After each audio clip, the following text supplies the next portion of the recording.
Avoidants rarely like to slam that door shut. They often like to keep that door open just a smidge. They may have brutally discarded you, blindsided you, pulled the rug from under your feet, and showed you no empathy during the whole process. They might have slow faded out on you, pulling back, pulling back, pulling back, giving you little to no explanation as to why they were pulling away from the relationship and leaving you with nothing but anxiety and heartache. But yet, they still won't completely shut that door. They make vague statements. Right person, wrong time.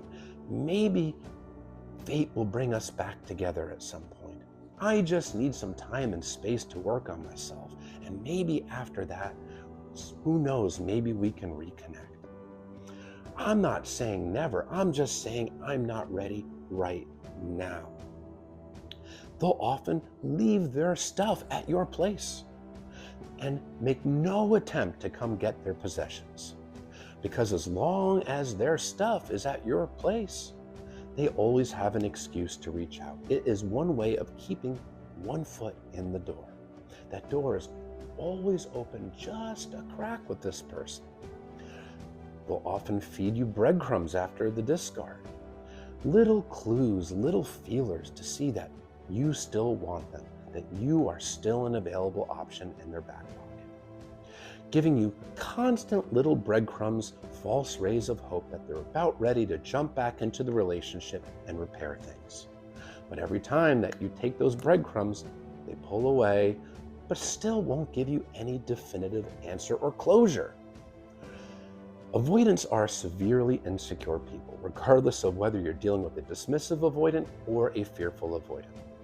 And insecure people rely on external validation to feel better about themselves. They need that attention and that validation, that confirmation from others in order to feel okay, because they don't know how to internally validate themselves. So when they know that they are wanted, that they are desired, that they're not hated, that they're liked, they feel better about themselves. So having their exes available as options in their back pocket makes them feel better about themselves, because now they know, ooh, my ex still desires me. They're still pining away for me. And I can go back and pluck that person out of the friend zone and bring them back in as a romantic partner at any time I want, because they still want me, they don't hate me, and they are still an available option for me. That's why many avoidants often seem to have a lot of exes that are still in the picture in some way, shape, or form. Oh, we're just friends, occasionally reaching out, how are you, to various different exes. It helps them feel better about themselves because now they have all these options that are still desiring them, still pining away for them. So they rarely completely slam that door shut on an ex. And if you've been discarded by an avoidant and they are still holding on to your stuff or not getting their stuff, giving you vague statements, giving you little to no closure, giving you little bits of just false hope that maybe the relationship can be resumed, that maybe they'll come back, that maybe there's a chance.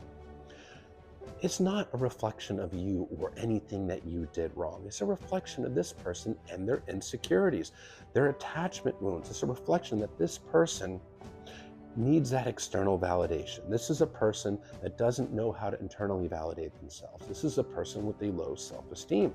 This is a person that is not comfortable with vulnerability. This is a person that runs from healthy relationships. This is a person that avoids dealing with problems, avoids processing emotions, avoids self-reflection.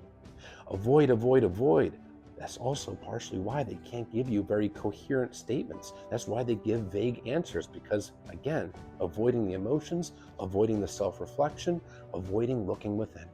If you refuse to reflect on your feelings and your fears, how can you possibly articulate them? But they still know that they somewhat long for connection and love. They still want to be desired, so they keep that door open just a smidge.